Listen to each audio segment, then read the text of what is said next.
ఇప్పుడు మన తెలంగాణలో హైడ్రా వచ్చిందని కొత్తగా.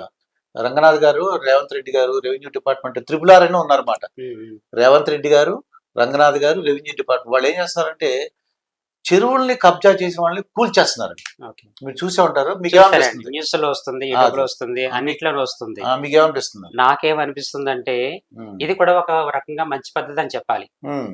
ఇది కూడా ఒక మంచి పని. హ్మ్. ఎందుకంటే ఇల్లు లేని వాళ్ళు చాలా మందున్నారండి. ఇప్పుడు ఇల్లు లేని వాళ్ళు చాలా మందున్నారు. రెంట్లు కట్టుకోక బాధపడే వాళ్ళు చాలా మందున్నారు. ఇప్పుడు ఇలా చేయడం వల్ల ఇప్పుడు మన ఈ హైదరాబాద్‌లో చెరువులు లేవు. ప్లస్ చెప్పాలంటే ఫస్ట్ హ్మ్. ఆఫ్ ఆల్ వర్షం పడుతుంది. నీళ్లు స్టాక్ అవ్వడానికి ఎక్కడ లేవు కదా! నీళ్లు ఎక్కడ రోడ్డు మీద స్టాక్ అయిపోతున్నాయి. నీళ్లు రోడ్డు మీదే స్టాక్ పడిపోయి, ఇప్పుడు మనం నడిచే దారి కూడా ఏదో ఒక స్విమ్మింగ్ పూల్‌లా రెడీ అయిపోతుంది. హ్మ్. ఒక గోదావరి రెడీ అయిపోతుంది. అప్పుడు జనాలకి చాలా ఇబ్బందికరమైన విషయం ఇది. అలాంటి ఇబ్బందులేమి లేకుండా ఉండాలంటే, ఈ మన రేవంత్ రెడ్డి గారు చేసే పని చాలా కరెక్ట్ అని నేను చెప్తున్నాను. హ్మ్. కాకపోతే కొంతమందికి మనసు బాధగా ఉంటది. ఎందుకంటే మేము కట్టుకొని ఉంటున్నాము. ఇట్లా ఇట్లా చానాల నుంచి ఉంటున్నామని చాలామంది బాధపడతారు. హ్మ్. కానీ ఏంటంటే న్యాయంగా ఆయన చేయవలసిన పని ప్రభుత్వం ఏది చెయ్యాలనుకుంటుందో, ఏది ధర్మమో, ఏది న్యాయమో ప్రభుత్వానికి తెలుసు కాబట్టి, అది చేసుకొని పోతుంది కాబట్టి, మనం బాధపడడం తప్ప మనం ఏం చేయలేము. హ్మ్. అంటే ఈ కబ్జా వాళ్ళేమంటారంటే కబ్జాదారులు చేసిన వాళ్ళు ఎవరో ఆఫీసర్లు చేశారు. వాళ్ళని సస్పెండ్ చేయమని ఏదో అడుగుతున్నారండి. ఇప్పుడు ఈ కబ్జాలు చేసిన వాళ్ళని ఇప్పుడు ఇవన్నీ కూల్చేయడం జరుగుతుంది కాబట్టి, ఫస్ట్ ఇదొచ్చింది. నెక్స్ట్ అది కూడా వస్తది. హ్మ్. ఎవరెవరైతే ఇందులో ఉన్నారన్నది కూడా అది పర్మిషన్ కూడా ఎవరిచ్చారు? పర్మిషన్ ఎవరిచ్చారు? ఎవరెవరు చేస్తున్నారు? అసలు ఇది ఇక్కడ ఎందుకు ఇలా జరిగిందని చెప్పేసి, ఇది ఎవరి వల్ల ఇలా కబ్జాలు జరిగినాయి అని చెప్పేసి హ్మ్. అన్నీ కూడా ఒకటొచ్చినప్పుడు పాయింట్ అన్నీ ఎండ్ పాయింట్‌లో వస్తాయి కాబట్టి, అవును. మనం కూడా వెయిట్ చేయాలి. మీకేమనిపిస్తుంది ఇలా నా కూల్చేయడం? నాకు కూల్చేయడం అంటే హ్మ్. ఒక రకంగా బాధనే అనిపిస్తది. హ్మ్. ఎందుకంటే కట్టుకున్న ఇల్లు చానాల నుంచి ఉంటున్న ఇల్లు హ్మ్. తీసేస్తున్నారు అని ఒక రకంగా బాధ. ఎందుకంటే ఆళ్ళు చాలా అమౌంట్ పెట్టుకొని కట్టుకొని కట్టారు. ఉంటారు కాబట్టి అని. బాధపడతారు. హ్మ్. అదొక బాధ నాకు. కానీ మన హైదరాబాద్ సిటీలో చెరువులు లేవు. వర్షం వాటర్ నిలబడడానికి ప్లేస్ లేదు కాబట్టి రోడ్ల మీదకొస్తుంది. ఈ రకంగా కూడా జనాలు చాలా సఫర్ అవుతున్నారు కాబట్టి హ్మ్. ఇది కూడా ఒక రకంగా బాధనే ఉంది నాకు. హ్మ్. కానీ రేవంత్ రెడ్డి గారు చేసింది చాలా మంచి పనని నేను అనుకుంటున్నాను. అనుకున్నాం. అయితే ఆయనకి చెడ్డ పేరు వస్తుంటారా? ఇలా కూల్చేయడం వల్ల చెడ్డ పేరు వస్తుందంటారా ఆయనకి? చెడ్డ పేరు కొంతమంది మాట్లాడతారండి. హ్మ్. కొంతమంది మేము కట్టుకొని ఇల్లు కూల్చేస్తున్నారని కొంతమంది మాట్లాడతారు. కానీ ఆ మాట అనే ముందైనా ఆళ్ళు బాధపడి ఒక మాట అనుకునే ముందైనా ఆళ్ళు ఒకటి ఆలోచించాలి. హ్మ్. మనం కట్టుకున్నది ఎంతవరకు న్యాయమో, అన్యాయమో అనేది గవర్నమెంట్‌కి తెలుసు. హ్మ్. మనకి తెలుసు. కానీ ఆయన అన్యాయంగా అనుకోకూడదు. అవును. ఆయన చేసి డ్యూటీ ఆయన చేసుకుంటూ పోతున్నారు కాబట్టి మనం మాట్లాడొద్దు. హ్మ్. ఇలా చేస్తున్నారు ఆయనే. మళ్ళీ రేపొద్దున ఆయనే మీకేదైనా దారి చూపిస్తాడేమో హ్మ్. అని మీరనుకోవాలండి. అది. అలా అనుకోలేదు. అంటే వాళ్ళు రంగనాథ్ గారిని ఇంటర్వ్యూ చేశానన్నమాట. వాళ్ళు చెప్పారన్నమాట. హ్మ్. అంటే 1,00,000 మంది ఈ కబ్జాదారులున్నారనుకోండి ఇది. హ్మ్. 1,50,00,000 మంది సంతోషపడతారంట. హ్మ్. అంతమంది ఈ అంటే రోడ్లకి ఇయన్నీ కూడా స్టాక్ అయిపోవడం వల్ల 1,50,00,000 మంది ఇబ్బంది పడుతున్నారు. హ్మ్. ఈ కూల్చేయడం వలన వీళ్ళందరూ కూడా సౌకర్యంగా ఉంటదండి. నీళ్లెళ్ళిపోతాయి. చెరువులన్నీ కూడా బాగా ఎప్పుడు వర్షం పడినా వెంటనే చెరువులోకెళ్ళిపోతాయన్నమాట. ఇప్పుడు ఈ వర్షం వచ్చినప్పుడు ఏమవుతదంటే, హ్మ్. మనకి ఒక చెరువనేది ఉన్నదంటే, రోడ్డు మీద మనకి స్టాక్ అయ్యే వాటర్ ఏదైనా అయితంటే, ఆ చెరువులోకి పోతుందనమాట. హ్మ్. ఆ చెరువులోకి పోవడం వల్ల చుట్టుపక్కల ఉన్న ఇళ్ళ వాళ్ళు ఎవరైనా ఉంటే గనక, వాళ్ళకి ఇబ్బంది లేకుండా రోడ్డు మీదకి వాటర్ రాకుండా, హ్మ్. ఈ ప్లేస్ అనేది ఈ వాటర్‌ని తీసుకోవడానికి ఉపయోగపడుతుంది. అదే. ఆ! సో, ఇది చాలా మంచి పనని నేననుకుంటాను. అనుకుంటున్నాను. తర్వాత మామూలుగా మేము ఇంకో జనరల్ క్వెషన్ అడుగుతున్నానండి. ఇదివరకు ఎవరైనా డబ్బులు ఇవ్వలేదనుకోండి షాప్ దగ్గరికెళ్ళినప్పుడు, హ్మ్. వాళ్ళు కోప్పడిపోవడం, తిట్టేయడం అలా చేసేవారు.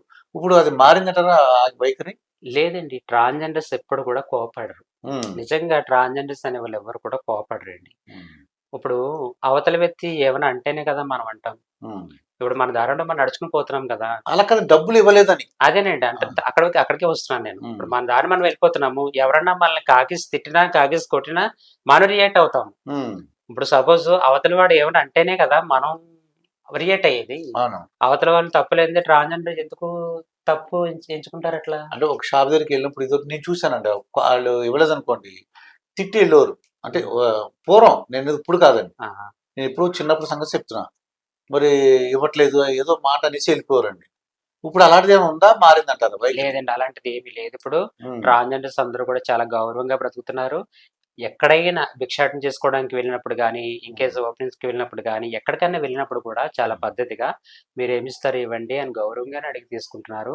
కానీ చాలా మంది ప్రపంచంలో కొంతమంది చాలా మందున్నారు. మమ్మల్ని హ్మ్. ఆదుకునేటోళ్ళు, మమ్మల్ని ప్రేమగా చూసి మాకు ఎంతో కొంత ఇచ్చి మమ్మల్ని ఆదరించే వాళ్ళు కూడా ఉన్నారు. హ్మ్. ఆళ్ళందరికీ కూడా నిజంగా నేను హ్యాట్స్ ఆఫ్ చెప్తాను. ఎందుకంటే చాలా మంచి వాళ్ళున్నారు ప్రపంచంలో కొంతమంది. అంటే డిమాండ్ చేస్తారండి మాకింత కావాలి, 100 కావాలి, 50 కావాలని డిమాండ్. ఇప్పుడు డిమాండ్ అనేది ప్రతి ఒక్క విషయంలోనూ ఉంటదండి. హ్మ్. ఒక్క మా విషయంలోనే గాదు. ఇప్పుడు ఇంటి వంట డిమాండ్ చేస్తాడు.